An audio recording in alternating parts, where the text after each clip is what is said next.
సంక్షేమ విషయంలో కావచ్చు అద్భుతంగా కాంగ్రెస్ పార్టీ పాలనతో పోల్చి చూస్తున్నట్లయితే నక్కకు నాగలోకానికి ఉన్నంత తేడా కాంగ్రెస్ పార్టీ పాలనకు బీజేపీ పాలనకు నక్కకు నాగలోకానికి ఉన్నంత తేడా కనిపిస్తుంది అన్ని రంగాలలో. అది మౌలిక వస్తువుల కల్పన కావచ్చు, అది విదేశీ విధానం కావచ్చు, ఆర్థిక విధానం కావచ్చు, పారిశ్రామిక విధానం కావచ్చు, వ్యవసాయ రంగం కావచ్చు, అన్ని రంగాలలో కూడా మంచి మెరుగైనటువంటి ఫలితాలు దేశ ప్రజల ముందు స్పష్టంగా కనిపిస్తూ ఉంది. భారతదేశం ఈరోజు 5వ ఆర్థిక అతిపెద్ద దేశంగా ప్రపంచ దేశాల ముందు ఈరోజు నిలబడింది.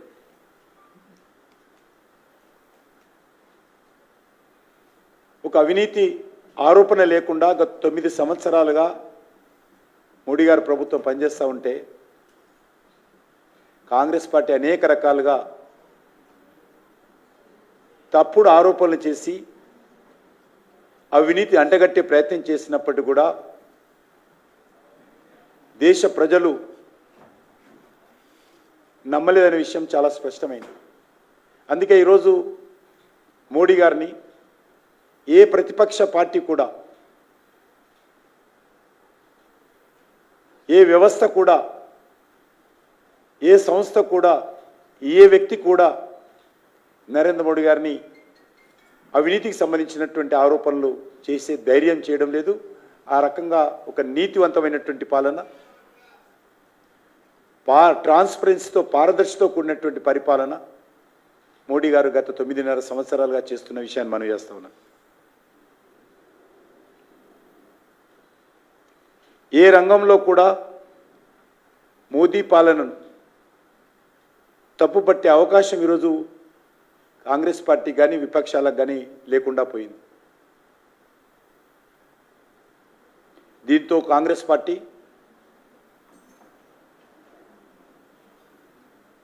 దుర్మార్గపు కుట్రలను,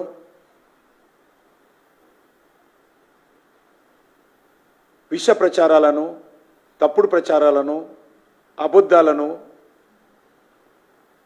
ఈరోజు ప్రజల ముందు తెచ్చే ప్రయత్నం చేస్తూ ఉంది. బీజేపీ ఎజెండా మేం చెప్పాలి కానీ కాంగ్రెస్ పార్టీ చెప్తుంది. రాహుల్ గాంధీకి అర్ధరాత్రి కళలో వచ్చిందో తెలియదు కానీ, లేకపోతే పట్టపగల కళలో వచ్చిందా, లేకపోతే రేవంత్ రెడ్డికి అర్ధరాత్రి కళలో వచ్చిందా, ఎప్పుడు కళలో వచ్చిందో తెలియదు.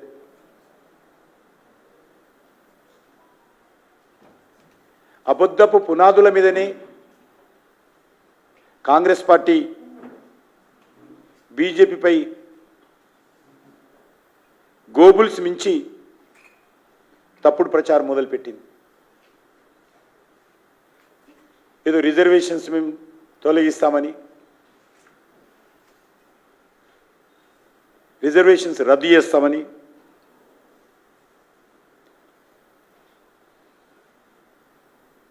ఒకే అబద్ధాన్ని ప్రతిరోజు మాట్లాడడం ద్వారా ప్రజలు విశ్వసిస్తారనేటువంటి ఆలోచనతో కాంగ్రెస్ పార్టీ ప్రయత్నం చేస్తూ ఉంది. గత శాసనసభ ఎన్నికల్లో ఇదే విధంగా బీజేపీ, బీఆర్ఎస్ ఒకటే,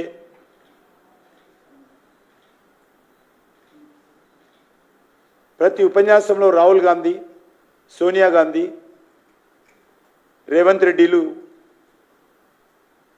ఇదే విధంగా ప్రచారం చేశారు. నేను ఈరోజు రేవంత్ రెడ్డిని అడుగుతా ఉన్నాను, నువ్వు ఎన్నికల ముందు ప్రచారం చేశావు కదా,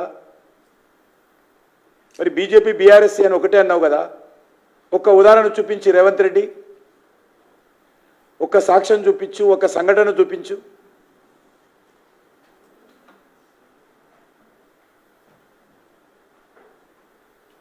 మళ్ళీ లోక్సభ ఎన్నికల్లో అదే నోరు, అదే వ్యక్తి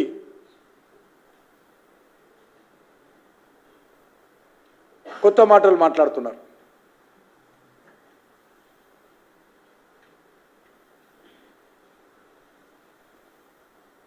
భారతీయ జనతా పార్టీ రిజర్వేషన్స్ రద్దు చేస్తామనేటువంటి అబద్ధం ఏదైతే ఉన్నదో ఈ దేశాద్దపు పెద్ద అబద్ధమే. కాంగ్రెస్ పార్టీ మాట్లాడినటువంటి అబద్ధం ఈ దేశాబ్దంలో పెద్ద అబద్ధం.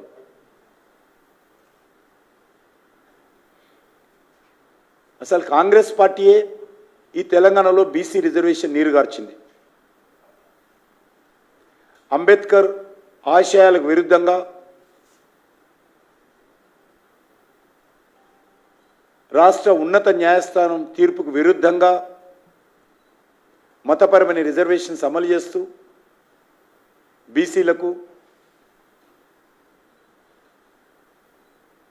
విద్య, ఉద్యోగ, రాజకీయ అవసరాలలో గండి కొడుతూ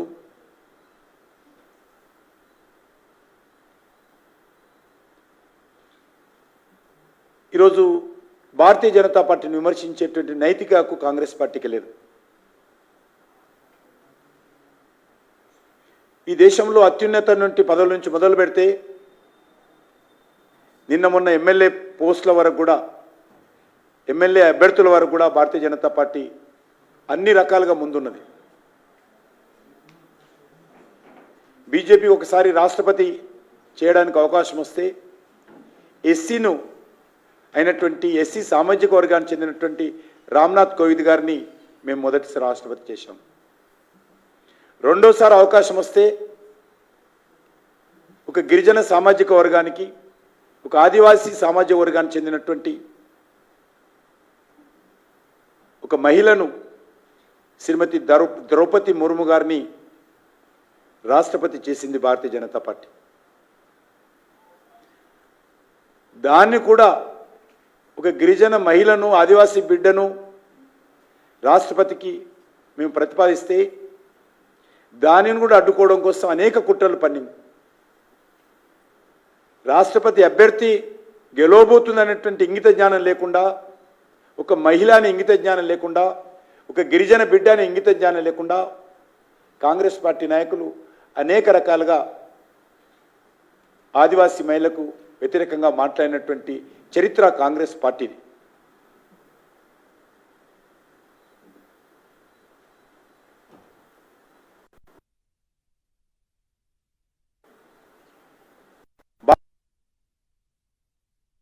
చెందినటువంటి వ్యక్తిని ప్రధానమంత్రి చేసినటువంటి ఘనత భారతీయ జనతా పార్టీకి దక్కుతుంది.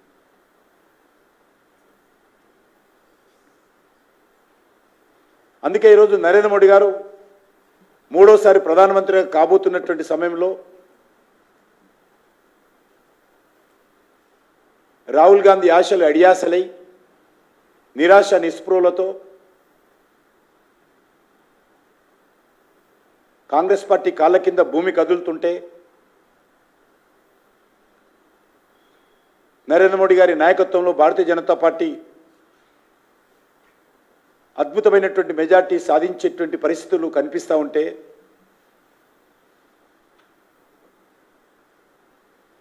తట్టుకోలేకపోతున్నటువంటి కాంగ్రెస్ పార్టీ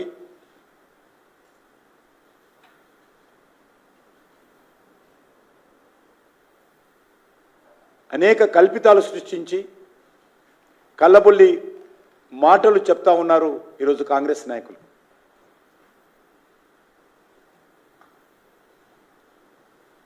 కేంద్రంలో ఈరోజు నరేంద్ర మోడీ గారి నాయకత్వంలో స్వాతంత్రం వచ్చిన తర్వాత మొదటిసారి 27 మంది బీసీ సామాజిక వర్గానికి చెందినటువంటి మంత్రులు కేంద్ర ప్రభుత్వంలో పనిచేస్తూ ఉన్నారు.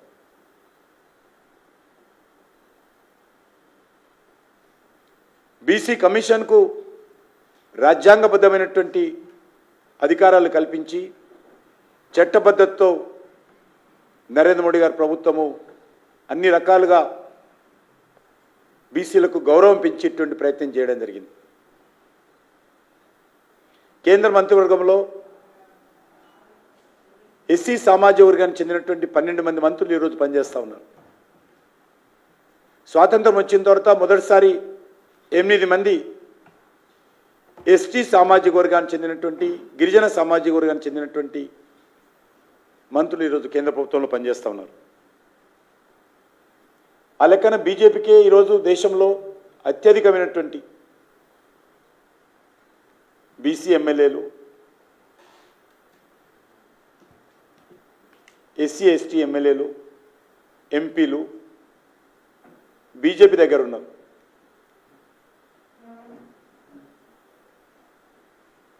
భారతీయ జనతా పార్టీ చేపట్టినటువంటి అనేకమైనటువంటి సంక్షేమ కార్యక్రమాల్లో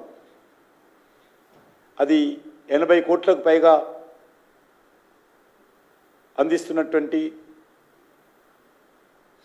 ఉచిత రేషన్ బియ్యం అత్యధికమైనటువంటి బడుగు బలైన వర్గాలకే న్యాయం చేకూరుతుంది.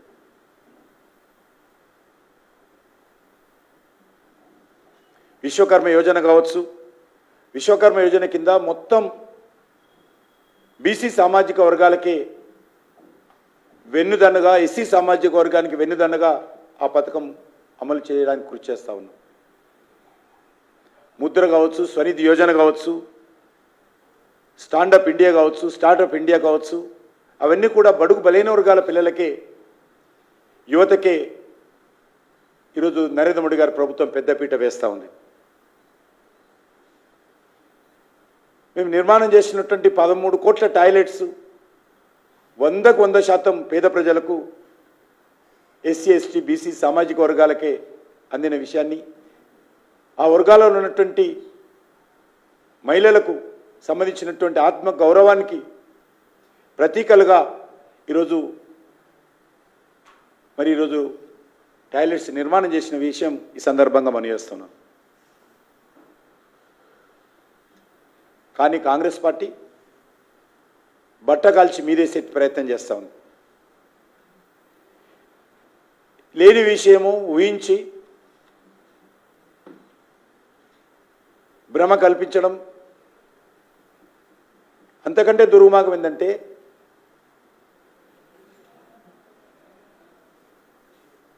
సిద్దిపేటలో అమిత్ షా గారు చేసినటువంటి ఉపన్యాసాన్ని ఒక జాతీయ పార్టీ, రాష్ట్రంలో అధికారంలో ఉన్నటువంటి పార్టీ,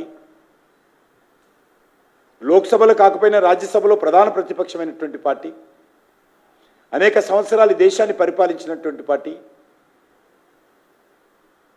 ఒక కేంద్ర హోంమంత్రి ఆయన ఉపన్యాసాన్ని, తెలంగాణ ప్రజల ముందు ఇచ్చినటువంటి ఉపన్యాసాన్ని మార్పింగ్ చేసి అఫీషియల్ ట్విట్టర్లో పోస్ట్ చేయడం అంటే కాంగ్రెస్ పార్టీ ఎంత దిగజారిందో అర్థం చేసుకోవచ్చు, ఎంత తొండి ఆట ఆడుతున్నదో అర్థం చేసుకోవచ్చు, ఎంత దుర్మార్గపు ఆలోచన చేస్తున్నదో తెలంగాణ ప్రజలు అర్థం చేసుకోవచ్చు.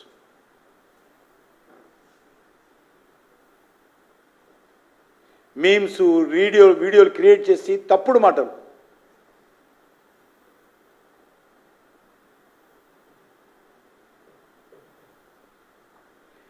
నిజం గడప దాటేసరికి అబద్ధం ప్రపంచాన్ని దాటేస్తుందట. కాబట్టి మేము ప్రజలకు ఒకటే విజ్ఞప్తి చేస్తూ ఉన్నాం, భారతీయ జనతా పార్టీ ఏంటో దేశ ప్రజలకు, తెలంగాణ ప్రజలకు తెలుసు. మేము కొత్తగా ఏం అధికారంలో రాలే, గతంలో కూడా వాజ్పేయి గారి హయాంలో పనిచేశాము, డాక్టర్ బాబాసాహెబ్ అంబేద్కర్ యొక్క ఆశయాలకు అనుగుణంగా పనిచేశాము.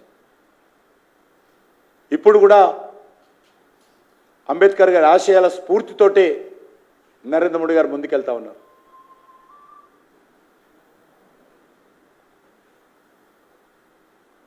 డాక్టర్ బాబాసాహెబ్ అంబేద్కర్ జన్మించిన స్థలం కానీ, లేక దీక్షాభూమి కానీ, రాజ్యాంగం రచించినటువంటి ఆయన నివాసం ఉన్న ఇల్లు కానీ, ఆయన చదువుకున్నటువంటి ఇల్లు కానీ, ఆయన అంతిమ సంస్కారం చేసినటువంటి బాంబేలో ఉన్నటువంటి ప్రాంతం కానీ పంచతీర్థాల పేరుతో అద్భుతంగా ఈరోజు నిర్మాణం చేసి బాబాసాహెబ్ అంబేద్కర్ యొక్క ఆశయాలను, ఆయన స్ఫూర్తిని ప్రజలకు అందించేటువంటి ప్రయత్నము మోడీ గారి ప్రభుత్వం చేస్తూ ఉంది.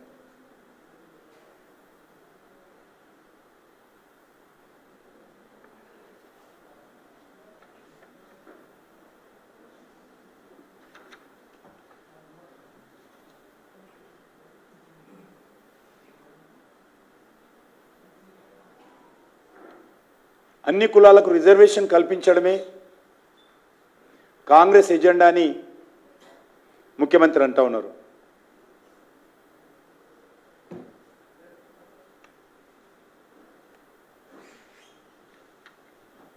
కానీ ఈరోజు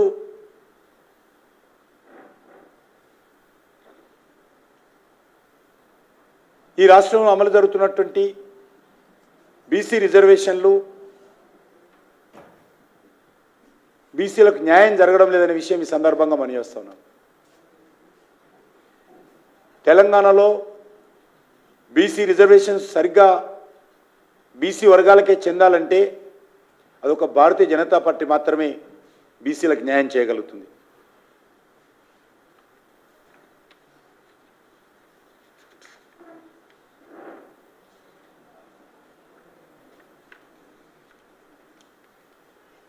రేవంత్ రెడ్డికి తెలంగాణలో వెళ్ళి కాంగ్రెస్ పార్టీ తరఫున ఏం చెప్పాలో అర్థం కావడం లేదు. వాళ్ళ పార్టీ అధికారంకి వస్తుందని చెప్పలేడు, వాళ్ళ పార్టీ ప్రధానమంత్రి అభ్యర్థిగా పేరు చెప్పలేడు, వాళ్ళు అవినీతి పరులు, అవినీతి కుంభకోణాలలో కాంగ్రెస్ పార్టీ పని చేయలేదు, నీతివంతంగా పనిచేసింది అని చెప్పలేడు, రాహుల్ గాంధీ ఒక సమర్థవంత నాయకుడు అని చెప్పలేడు.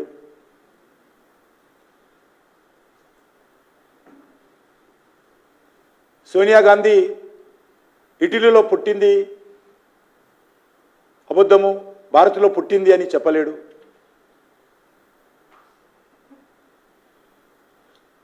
లేక ఆయన ఇచ్చినటువంటి 6 గ్యారంటీలు సమర్థవంతంగా అమలు చేస్తూ ఉన్నాం, మేము దాన్ని చూసి ఓట్లేయండి అని అడగలేడు. ఈరోజు రేవంత్ రెడ్డికి తెలంగాణలో ఓట్లు అడగడానికి చెప్పడానికి ఏమీ లేదు.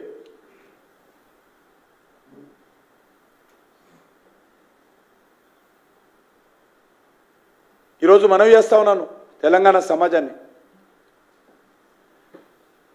సోనియా గాంధీ జన్మదినమైనటువంటి డిసెంబర్ 9న 6 గ్యారెంటీలు అమలు చేస్తామని చెప్పారు కదా, మరి డిసెంబర్ 9 పోయింది, జనవరి 9 పోయింది, ఫిబ్రవరి 9 పోయింది,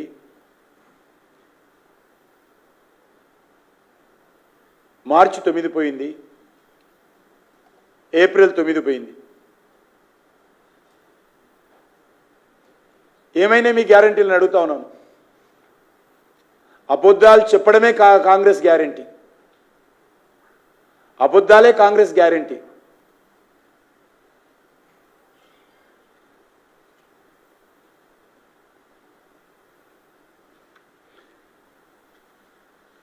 ఈరోజు కొత్త పథ వెతుకున్నాడు, మేము ఆగస్టులో చేస్తామని. కోడ్ జూన్ 4వ తేదీన అయిపోతుంది సాయంకాలానికి. ఆగస్టు దానికి ఎందుకు అవుతున్నాడో చెప్పాలి, 100 రోజులు ఎక్కడ పోయినాయో చెప్పాలి. ఒట్లు పెడతా ఉన్నాడు, ఒట్లు పెడితే ప్రజలకు న్యాయం జరగదు, ప్రమాణాలతో ప్రజలకు న్యాయం జరగదు, ఇచ్చిన హామీలు అమలు చేయాలి.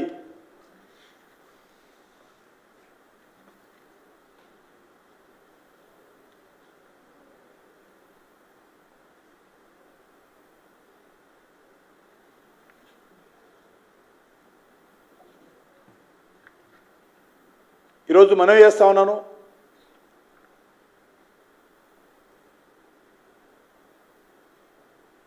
తెలంగాణలో కాంగ్రెస్ పార్టీ యొక్క లోక్సభ ఎన్నికల ప్రచారం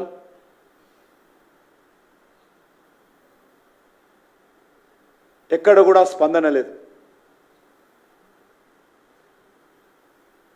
ప్రజలు కాంగ్రెస్ పట్ల నిరాశ నిస్పృహలు వ్యక్తం చేస్తూ ఉన్నారు.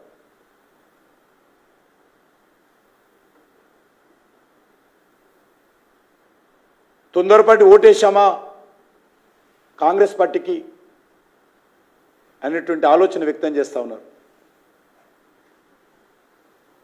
అందుకే ఈరోజు కొత్త నాటకానికి, కాంగ్రెస్ పార్టీ తెరలేపింది.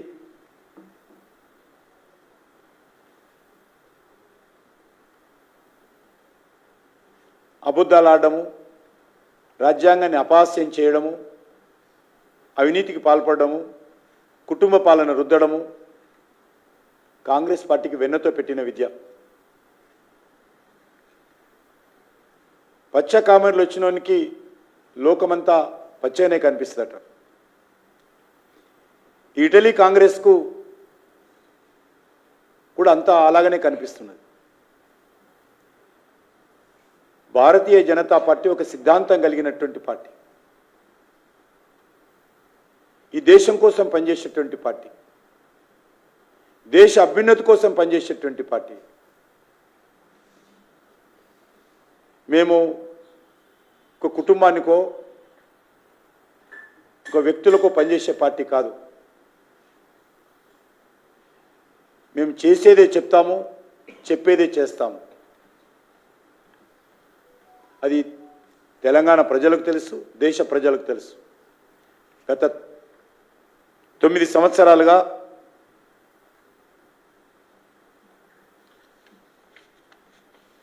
దేశ ప్రజలందరూ అర్థం చేసుకున్నారు భారతీయ జనతా పార్టీని. ఏదైతే అమిత్ షా గారి మీద సిద్దిపేటలో ఇచ్చినటువంటి ఉపన్యాసాన్ని మార్ఫింగ్ చేసి Congress party social media handle post చేశారో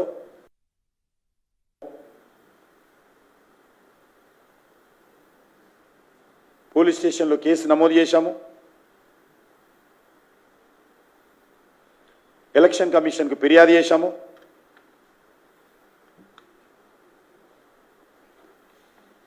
ఇదేదో ఒక ఆషామాషి వ్యవహారం కాదు. సామాజిక ఉద్రిక్తత రెచ్చగొట్టేటువంటి ప్రయత్నం కాంగ్రెస్ పార్టీ చేస్తూ ఉంది. కొన్ని వర్గాలను భయభ్రాంతులు చేసేటువంటి ప్రయత్నం చేస్తూ ఉంది.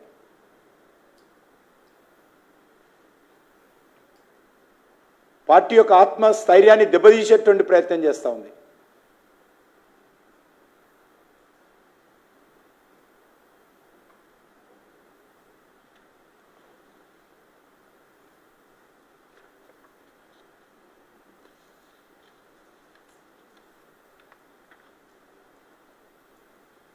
భారతీయ జనతా పార్టీ మరొకసారి తెలంగాణ ప్రజలకు విజ్ఞప్తి చేస్తూ ఉన్నాం. ఇటీవల మేము రైతులకు సంబంధించి ఇచ్చినటువంటి హామీలు 100 రోజులు అమలు చేస్తామని చెప్పారు కాబట్టి చేయలేదు కాబట్టి మా పార్టీ మండల కేంద్రంలో రాష్ట్ర స్థాయిలో దీక్షా కార్యక్రమాలు చేపడితే అప్పుడు ఆయన ముఖ్యమంత్రి ఆగస్టు అని కొత్త డేట్ ఇచ్చాడు. అంటే కాంగ్రెస్ పార్టీకి 100 రోజులు అంటే ఎన్ని రోజులో చెప్పాలి. రేవంత్ రెడ్డికి నిజంగా దమ్ము ధైర్యం ఉంటే 100 రోజుల్లో చేస్తానన్నటువంటి హామీలు అమలు చేయి, లేకపోతే గద్దె దిగు. కానీ ఈ రకంగా తప్పుడు మాటలు మాట్లాడకు, అబద్ధాలు ప్రచారం చేయకు. చేతనైతే చెయ్యి, లేకపోతే తప్పైందని లెంపలేసుకో. అంతే తప్ప ఈరోజు ప్రమాణాలు పెడతావు, ఒట్లు పెట్టుకొని ప్రజలను మభ్యపెట్టడం, వేరే పార్టీ మీద తప్పుడు ఆరోపణలు చేయడం ఇక్కడే మేము చూస్తూ కూర్చోదలుచుకోలేదు. నా పార్టీ ఎజెండా నేను చెప్తా. నా పార్టీ ఎజెండా నువ్వు చెప్పడానికి నువ్వు చెప్పిన ఎజెండానే నువ్వు అమలు చేస్తలేవని అడుగుతున్నా. నువ్వు ఇచ్చిన హామీలు అమలు చేయడం నేను అడుగుతూ ఉంటే నా ఎజెండాలో లేని మాటలు, నీ మనసులో ఉన్నటువంటి మాటలు, నీ మెదడులో ఉన్నటువంటి మాటలు మా పేరు మీద నీ నోటి నుంచి బయటకు వస్తాయి. ఎట్లా వస్తాయి అవి? నీ మనసులో ఏ ఆలోచన ఉందో, కాంగ్రెస్ పార్టీ మనసులో ఏ ఆలోచన ఉందో అవే మాటలను భారతీయ జనతా పార్టీ పేరు మీద కాంగ్రెస్ పార్టీ మాట్లాడుతుంది. అది మీ మనసులో ఉన్నది. అది రిజర్వేషన్స్ రద్దు చేయాలని ఒక బీసీ ప్రధానమంత్రి అయితే సహించలేకపోతున్నారు. 3వ సారి ప్రధానమంత్రి అవుతుంటే రాహుల్ గాంధీ కింద భూమి కదిలిపోతున్నట్టుగా ఆయన భవిష్యత్ అంత అంధకారంగా ఉన్నట్టు భయపడిపోతా ఉన్నాడు. అందుకే ఒక తొండి ఆట కాంగ్రెస్ పార్టీ ఆడుతా ఉంది. తాత్కాలికంగా మీకు ప్రచారం రావచ్చు. కానీ ఈ రకమైనటువంటి ఒక సామాజిక ఉద్రిక్తత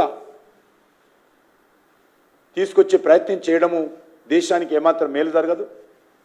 నేను ఈ సందర్భంగా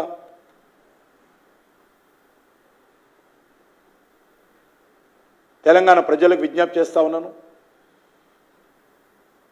తెలంగాణలో కాంగ్రెస్ పార్టీ ఓడిపోతుంది కాబట్టి వచ్చే పార్లమెంట్ ఎన్నికల్లో ఉన్న 3 సీట్లు కూడా వస్తాయా రావా అనుమానంతో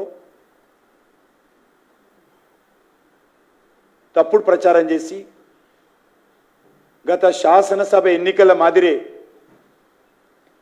బీజేపీని దెబ్బతీయాలనుకుంటున్నాడు. కానీ తెలంగాణ ప్రజలు అది నమ్మరన్న విషయాన్ని ఈ సందర్భంగా మనిస్తున్నాను. ఖచ్చితంగా మీరు ఏం ప్రచారం చేసినా డబుల్ డిజిట్ సీట్లలో బీజేపీ గెలవబోతోంది. ప్రతి రోజుకు అన్ని సీట్లలో కూడా మేము చాలా వెనుకబడి ఉన్నటువంటి సీట్లలో కూడా మా గ్రాఫ్ రోజుకు పెరుగుతూ ఉంది. కాంగ్రెస్ గ్రాఫ్ తగ్గుతూ ఉంది. అందుకే ఈరోజు ఒక వితండవాదం, ఒక తొండి ఆట, ఒక నిరాశ నిస్పృహలతో, ఒక డిస్పరేట్లో ఈరోజు కాంగ్రెస్ పార్టీ ఈ ఆట మొదలుపెట్టింది.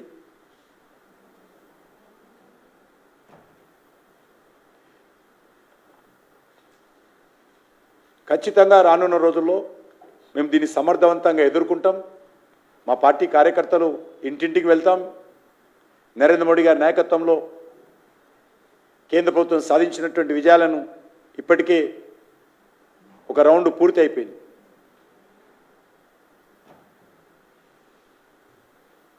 కాంగ్రెస్ ఎజెండా సెట్ చేస్తే ఇక ఆ ఎజెండాలో మేము పడదలుచుకోలేదు.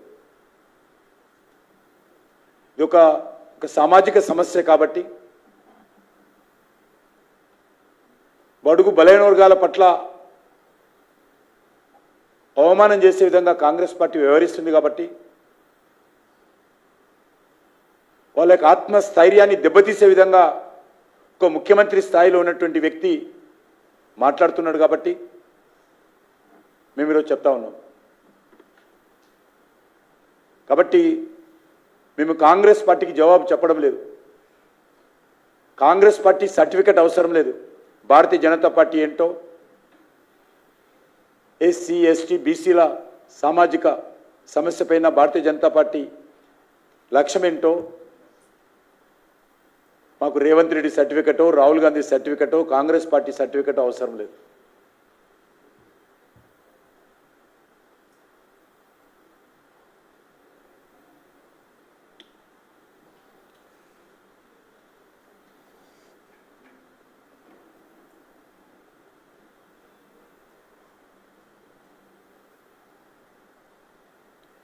ఇంగిత జ్ఞానం ఉన్నటువంటి వాళ్ళు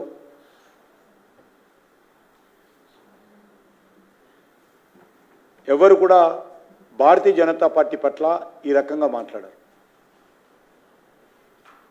నిజంగా నీకు చిత్తశుద్ధి ఉంటే తెలంగాణలో ఉన్నటువంటి బీసీలకు అమలు జరుగుతున్నటువంటి రిజర్వేషన్ల పైన, బీసీలకు అమలు జరుగుతున్నటువంటి స్థానిక సంస్థల రిజర్వేషన్ల పైన రేవంత్ రెడ్డి బహిరంగ చర్చకు సిద్ధంగా ఉన్నాడు అడుగుతా ఉన్నాను. ఏ ప్రాతిపాదికన మాట్లాడుతున్నాడో చెప్పాల్సిన కోరుతాను. నోరు ఉంది కాబట్టి, ప్రచారం వస్తుంది కాబట్టి మాట్లాడితే తెలంగాణ ప్రజలు నమ్మరని విషయాన్ని ఈ సందర్భంగా మనిస్తున్నాను. ఆర్ఎస్ఎస్ ఎజెండా, బీజేపీ ఎజెండా అనే విధంగా ఈరోజు మాట్లాడుతూ ఉన్నారు. మాది ఏ ఎజెండా అయినా కూడా మా యొక్క సంకల్ప పత్రంలో అన్ని విషయాలు చెప్పాం. దానికి కట్టుబడి పనిచేశాము. గతంలో కూడా కట్టుబడే పనిచేశాము, ఇప్పుడు కూడా పనిచేస్తాము. మీలాగా మాకు ఇటలీ ఎజెండా లేదు, దొంగ ఎజెండా. మీలాగా మాకు అవినీతి ఎజెండా లేదు.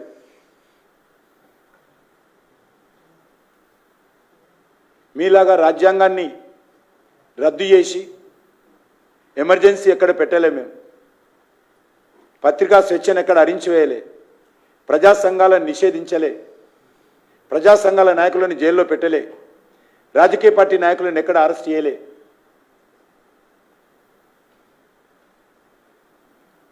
ఇందిరాగాంధీ కుర్చీ నిలుపుకోవడం కోసం, అధికారం నిలుపుకోవడం కోసం ఎంత దిగజారి డాక్టర్ బాబాసాహెబ్ అంబేద్కర్ రాజ్యాంగాన్ని అవమానం చేసిందో, అవహేళన చేసిందో దేశ ప్రజల కళ్ళ ముందు కదులుతూనే ఉంది. అలాంటి కాంగ్రెస్ పార్టీ భారతీయ జనతా పార్టీని విమర్శించేటువంటి నైతిక హక్కు లేదు. ఈ విషయము స్పష్టంగా తెలంగాణ సమాజం అంతా కూడా అర్థం చేసుకొని, ఏదైతే లోక్సభ ఎన్నికల్లో భారతీయ జనతా పార్టీ గెలవాలని తెలంగాణ ప్రజలు అనుకుంటున్నారో మరింత పట్టుదలతో, మరింత పెద్ద మనసుతో భారతీయ జనతా పార్టీని ఆశీర్వదించాలని, భారతీయ జనతా పార్టీ అభ్యర్థులను గెలిపించాలని నేను ఈ సందర్భంగా తెలంగాణలోని అన్ని వర్గాల ప్రజలకు మనవి చేస్తా ఉన్నాను.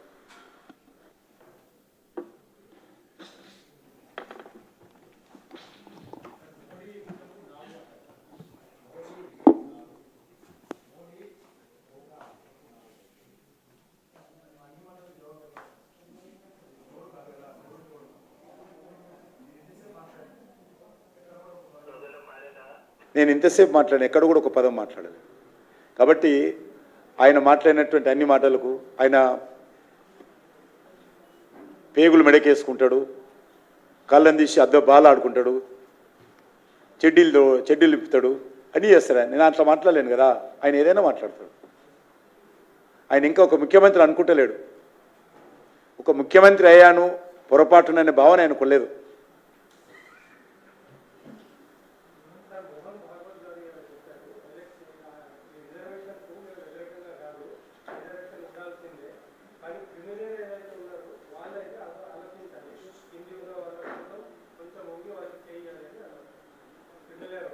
ఎవరు ఆయన తప్పే, ఆయన చెప్పిన విషయం అడుగుతుంది. ఇప్పుడు ఎందుకు వచ్చింది ఆ ఇష్యూ? నేనేమనలేదు. ఇప్పుడు ఆర్ఎస్ఎస్ గురించి ఉండొచ్చు, తప్పే ఉంది.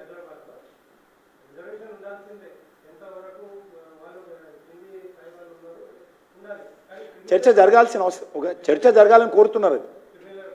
అంటే మనకు స్వాతంత్రం వచ్చి 75 సంవత్సరాలు అయింది కాబట్టి ఇప్పటికైనా రిజర్వేషన్ సమర్థవంతంగా అమలు జరగాలని కోరాడు. అంతేం పటిష్టంగా సమర్థవంతంగా అమలు జరగాలి, అన్ని వర్గాలకు న్యాయం జరగాలని కోరాడు ఆయన. వేరే ఏం లేదు అందులో. మీనింగే ఇది. అది దాని అర్థం అంతే కదా, సమర్థవంతంగా రిజర్వేషన్ అమలు జరగాలి, అన్ని వర్గాలకు న్యాయం జరగాలి. 75 సంవత్సరాలు ఇంకా జరగడం లేదు, ఇంకా దీన్ని పటిష్టంగా అమలు చేయాలని కోరాడు రిజర్వేషన్స్. దాని అర్థం అంతే, పటిష్టవంతంగా రిజర్వేషన్స్ అమలు జరగాలని కోరాడు.